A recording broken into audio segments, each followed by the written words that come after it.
Alors, à qui la faute? Et d'abord, y a-t-il une faute? On va en parler justement avec deux invités. Bonsoir Emmanuel Navon, Bonsoir. professeur de relations internationales à l'Université de Tel Aviv. Bonsoir à vous, Daniel Sheikh, ambassadeur d'Israël. Est-ce que vous trouvez que la Russie, est fondée à désigner comme ça les Européens comme les fautifs de cette situation aujourd'hui? Est-ce qu'il faut chercher des fautifs d'abord dans cette crise des réfugiés? C'est toujours commode de trouver un fautif, de faire porter la responsabilité à quelqu'un. Je pense que la situation est beaucoup plus complexe que ça, et c'est impossible de mettre le doigt sur quelqu'un ou sur un pays ou sur un événement qui aurait déclenché tout ça. C'est toute une série de fautes ou de mauvais calculs, et puis d'autres éléments qui ne sont la responsabilité de personne. Le cumul de foyers de guerre à proximité de l'Europe, avec une négligence qui dure depuis des décennies de la part des Européens pour confronter la question d'une éventuelle vague d'immigrés, que ce soit des réfugiés de guerre ou simplement des migrants qui cherchent une meilleure vie. Tout ça ensemble a suscité ce dont nous sommes témoins aujourd'hui. Je crois qu'il est plus important de trouver celui qui va prendre la responsabilité pour trouver les solutions pour l'avenir que quelqu'un pour porter le chapeau pour le passé. Emmanuel Navon, sur cette responsabilité que les Russes imputent aux Européens aujourd'hui, d'autres aux Américains, vous trouvez qu'il y a une cause là aujourd'hui à ce qui est en train de se passer? Je dois dire que Vladimir Poutine ne manque pas de culot, étant donné que c'est quand même la Russie qui maintient Bachar Assad au pouvoir et qui l'arme, et qui par conséquent a une responsabilité écrasante dans la guerre civile qui dure depuis plus de 4 ans, qui a fait plus de 300 000 victimes et 4 millions de réfugiés. Et aujourd'hui, c'est l'Europe qui en subit les conséquences à la suite de ces vagues migratoires, et pas la Russie. Donc effectivement, la Russie a toujours ce réflexe de toujours accuser l'Occident en général pour tous les maux de la planète. Mais ce qu'il faut faire aujourd'hui, et là-dessus je suis d'accord avec Daniel Sheikh, c'est pas essayer de trouver ou d'inventer même des responsables, mais de trouver des solutions. Et la Russie fait partie du problème. Là encore une fois, parce que aujourd'hui, trouver une solution, on voit que de plus en plus de pays européens, François Hollande l'a annoncé récemment, il y a eu également des frappes aériennes britanniques, et de plus en plus de voix en France se font entendre pour qu'il y ait même une intervention terrestre contre l'État islamique. Le problème maintenant, c'est que lutter contre l'État islamique pour mettre fin à ces vagues migratoires, c'est de facto aider Bachar Assad. Et lorsqu'on sait qu'aujourd'hui les pays européens veulent mettre en place l'accord nucléaire de Vienne avec l'Iran, on peut difficilement se permettre, comme l'a dit François Hollande, d'écarter Assad. Je crois que François Hollande se fait des films lorsqu'il dit on va frapper l'État islamique et on va également éliminer Assad. C'est l'un ou l'autre. Mais la Russie fait partie du problème. Il y a quand même des questions qui se posent aujourd'hui, parce que certains se demandent pourquoi tout d'un coup ces migrants, parce que la guerre civile en Syrie n'a pas démarré il y a 2 mois, pourquoi ces migrants arrivent, déferlent sur l'Europe à ce moment précis? Est-ce qu'un pays comme la Turquie a pu peut-être pousser vers leur départ vers l'Europe? Est-ce qu'à votre avis il y a des causes là qui ont déclenché soudainement cette crise aujourd'hui?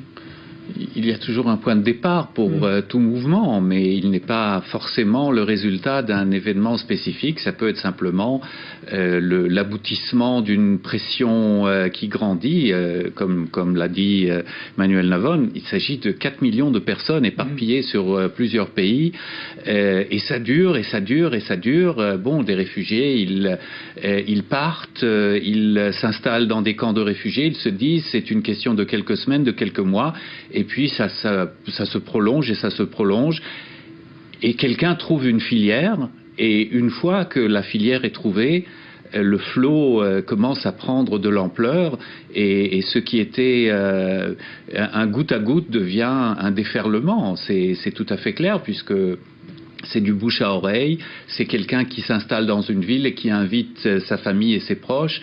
C'est le schéma classique de mouvements de migrants, surtout quand ils viennent d'un pays spécifique, d'une culture spécifique, et qu'ils aiment être parmi les leurs.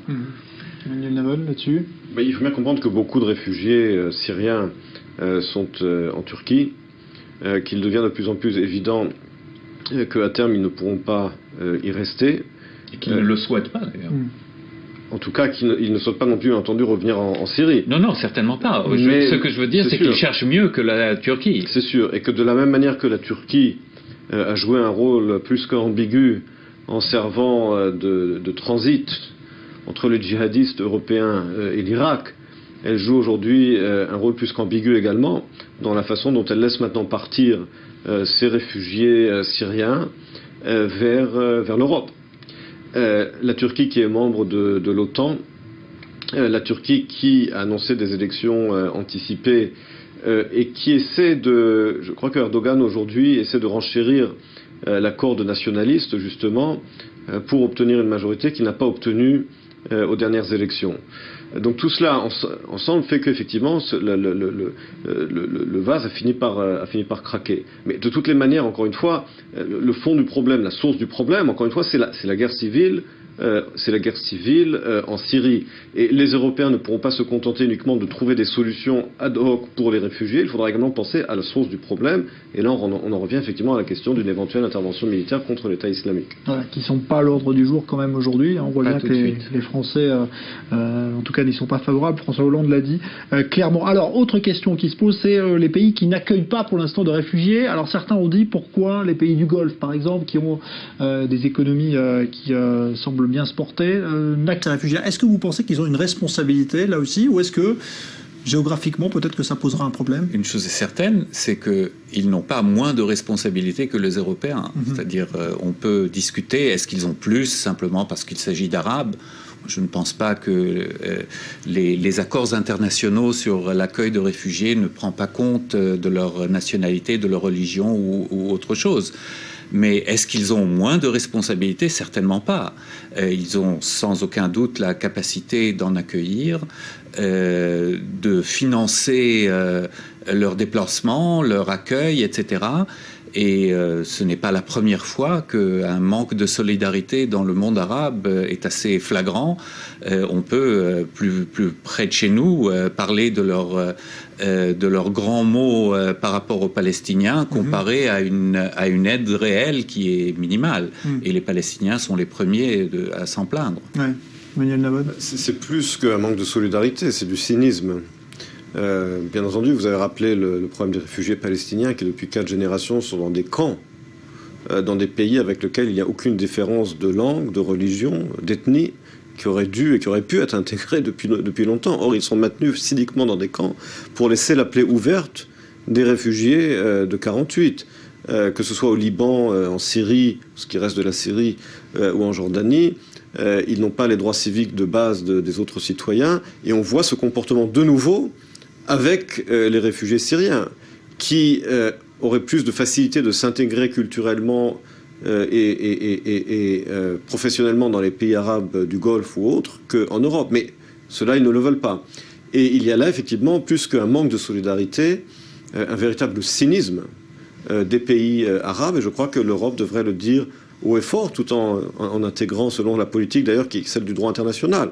Le droit international, la Convention des réfugiés de 1951, oblige les pays qui ont des réfugiés à les accueillir et à leur donner des droits.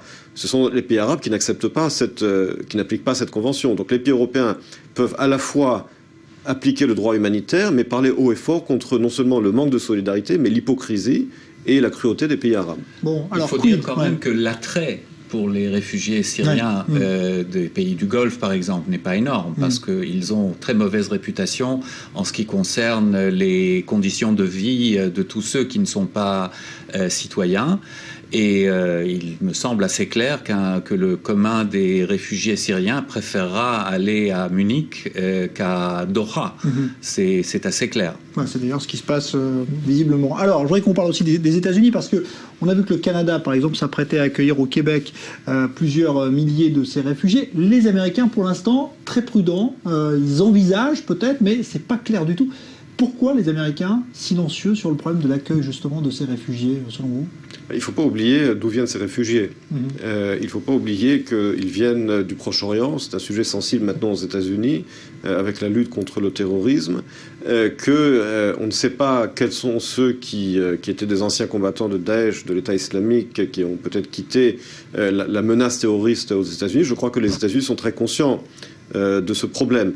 Autre point qui explique la différence de politique avec l'Europe, c'est qu'un pays comme l'Allemagne est un pays vieillissant, avec un manque de main-d'œuvre, et même si Angela Merkel ne le dit pas ouvertement, l'Allemagne a besoin finalement, à long terme, d'une nouvelle main-d'œuvre pour remplacer celle d'un pays qui est riche et vieillissant. Ce n'est pas le cas des États-Unis.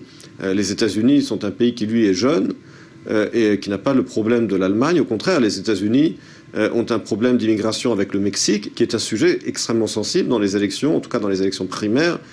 On a vu comment Donald Trump exploite ce sujet. Donc, accepter d'autres réfugiés maintenant du Proche-Orient, d'un pays dans lequel les États-Unis bombardent l'État islamique, c'est un sujet trop sensible aux États-Unis politiquement et dans lequel les États-Unis ne voient pas d'avantage économique, contrairement à l'Allemagne. Ouais.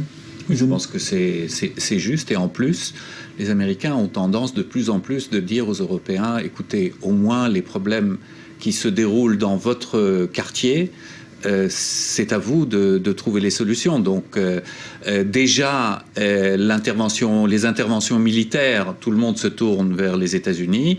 Alors je pense qu'ils ne le diront jamais publiquement, mais je suppose que